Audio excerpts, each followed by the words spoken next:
30분 철학여행 구독자 여러분 안녕하세요. 오늘은 프로이드와 융의 심리학을 분석하려고 합니다.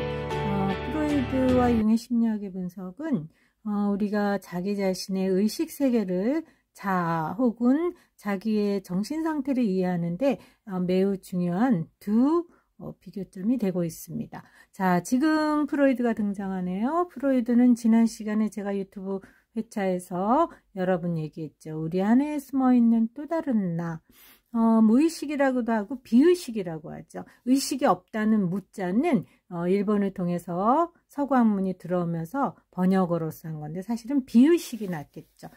명료하게 의식화되지 않는 세계를 무의식, 비의식이라고 그러죠. 지금 방금 등장한 인물은 프로이드의 제자 융이죠. 융과 프로이드는 말하자면 한 20년 차의 선후배 관계라고 할 수 있는데, 프로이드의 무의식이 개인적이고 발달 심리학적 측면에서 개인의 경험치에서 형성되는 말하자면 이드죠. 이드는 충동적인 어떠한 그 쾌락을 추구하는 에너지라고 할 수 있죠. 그런 무의식은 충동적이기 때문에 치유와 해방과 조절, 컨트롤 의 대상이죠. 그렇지만 프로이드를 계승하면서도 프로이드의 무의식에 관한 심리학, 정신분석학을 넘어서고자 하는 융은 이러한 프로이드의 개인적인 것을 집단적인 것으로, 즉 나가 아닌 우리 유튜브 이번 회차의 제목이 이 내가 아닌 우리라는 말을 쓴 이유지요.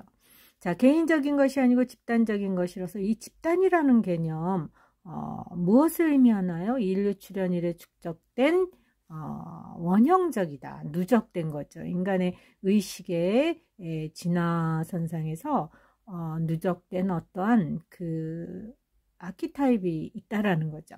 이것은 개인적인 것, 자기의식을 넘어서기 때문에 어떤 그 창조적인 것, 긍정적이고 영성적, 종교적인 것이다 라고 융은 이해하죠.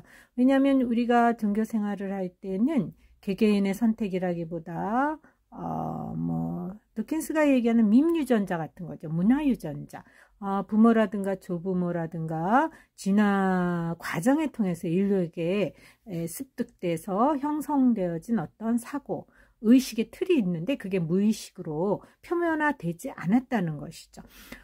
이러한 것을 이해할 수 있는 것이 융이 인간의 마음을 이렇게 구조로 도표로 만들 수 있는데, 이 구조를 들여보면은 이제 그 대표적인 용어가 아니마와 아니무스라는 거예요. 아니마는 남성이 갖고 있는 여성성에 대한 어떤 무의식적인 멘탈이고, 반대로 아니무스는 여성이 갖고 있는 남성성에 대한 식적인 구조라고 그러죠. 이 얘기는 우리가 호르몬을 들여다볼 때도 XX, XY 호르몬이 모든 인간에게 내재되어 있는데 그 발현기에 따라서 젊었을 때와 노년기에 그 발현에 차이가 있을 뿐이지, 남성성과 여성성은 사실은 과학자들이 얘기할 때 하나의 인간의 마음에 무의식 구조에 내재되어 있다. 그래서 이런 집단 무의식은 개인의식을 뒷받침하고, 이 집단이라는 것은 융이 생각하기에는 그 융의 정신분석 심리학의 중심개념으로서 선천적인 구조 영역이다라고 이제 얘기할 수 있죠. 자, 이렇게 본다면 우리가 갖고 있는 나의식, 자의식이라는 것은 어떻게 보면 개개인의 것이라기보다는 무의식적인 차원에서 들여다보면 모두가 공유하고 있는 어떤 거대한 하나의 지구를 이해할 수 있으면 지구의 지질학적인 멘틀 구조와도 같은, 이제 지구 지층을 떠받들고 있는 그 멘틀처럼 모든 우리 인류를 하나로 묶을 수 있는 그런 어떠한 그 집단 무의식이 있다라는 것이 이제 융이 프로이드의 개인 심리학을, 개인 무의식을 넘어서는 기여도죠.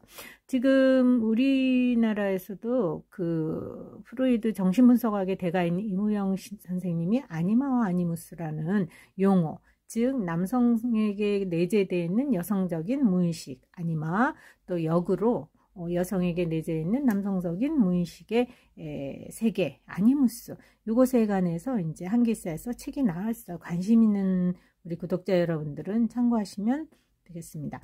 자, 융이 얘기하는 이런 집단 무의식, 원형이라고 이제 융은 표현했는데, 이것은 말하자면 인간은 종교적인 동물이고 인류 유사 이래 종교는 항상 인간과 같이 해왔고, 인간의 집단 생활을 컨트롤하는 어떤 대표적인 기제가 종교라는 문화행위라는 것을 볼 때도 우리가 인간의 이러한 것들이 어떻게 가능하느냐, 이것이 개인의 선택 이전에 부모로부터 또는 가계적으로 내재되는 그 가계를 추적할 때 이것은 집단적인 무의식이라고 설명할 수밖에 없다라는 거죠.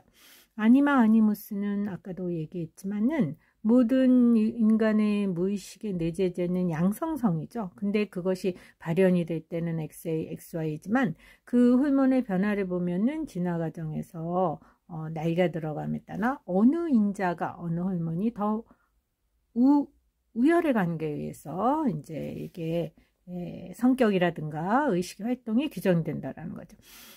칼 구스타프 융, 프로이드를 계승했지만 프로이드의 이러한 개인적 무의식을 집단적으로 확장시켜서 우리 인류가 아니면 우리 공동체, 우리 가정이나 사회가, 대한민국이 어떠한 역사의 그 부침에 따라서 공유하는 무의식의 세계가 있다라는 거죠. 자, 이런 것들을 사실은 프로이드의 정신분석학에 보면 프로이드는 승화라는 개념으로도 유명하지만 이것과 못지않게 구독자 여러분들이 주목하셔야 될 게 대양적 느낌이라는 거예요.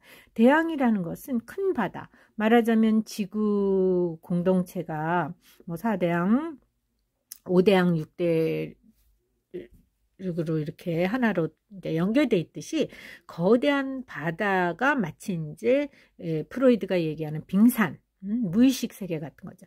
근데 그러한 어떤 빙산에 우리가 하나에 젖어 있다, 하나로 함께 하고 있다라는 것은 사실은 낭만주의 문학의 대두인 장자크 루소의 고백 문학에서 사실은 이 대양적 느낌을 미리 탐구했다라는 거죠.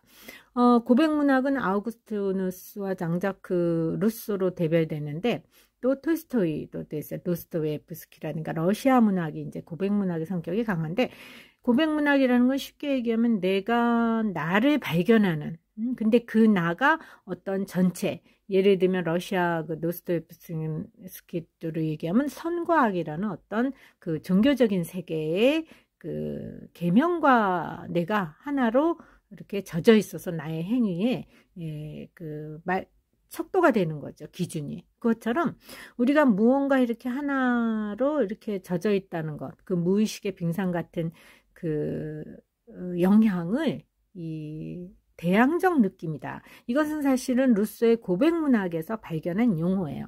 이것을 갖다가 구스타프 융이 20세기에 물론 프로이드의 영향도 있지만 이 프로이드가 승화와 대양적 느낌을 한 것을 또 융이 이제 얘기해서 이 대양적 느낌, 모두가 다 하나의 바다로 마치 이 지구 공동체 같은 한 울타리의 감정이 어떻게 가능할 수 있느냐? 그것은 말하자면 융은 그것을 집단 무의식이다. 이 집단이라는 개념은 뭐 공동체, 소규모 공동체라든가 국가, 지구 공동체로 확장될 수 있는 어떤 우리 의식의 표현이죠. 장자크 루소가 이 그 대양적 느낌이라는 걸 얘기한 것은 사실은 그 장자크 루소의 전기 후기 사상을 볼 때 전기에는 분리분할이라고 그래서 자기를 아는 것은 끊임없이 주변과 나의 다름, 나와 남의 다름에서 분리시키고 분할시키면서 스스로를 찾아간다. 그러니까 점점점 분리한다는 건 원자 개념이죠. 이렇게 쪼개서 나눔으로써 내가 발견되고 나의 의식이 발견된다는 거죠. 그런데 그런 의식을 발견하는 것이 바로 서구 근대문학에서 주체, 자아의 발견이다. 루소의 고백문학의 이제 그 평가죠. 그렇지만 루소가 후기에 들어갈수록 이제 몸이 노쇠해지고 내가 결국은 인간은 자연으로부터 왔다, 자연으로 돌아간다는 말이 있듯이 분리분할이 나중에는 대양적 느낌으로 예를 들면 자연과 하나라든가 무라일려라든가 자연과 하빌, 이러한 것들이 말하자면 집단 무의식, 그 프로이드가 간과할 수 있었던 융의 어떤 기여가 아닌가. 그래서 한마디로 얘기해서 있던 집단적 무의식이 뭐냐, 이것은 내가 나로 살아가지만 내가 아니고 우리일 수 있는 우리 느낌. 그래서 저는 이것을 내가 아니고 우리랍니다. 이렇게 회차 제목을 정했습니다. 구독자 여러분,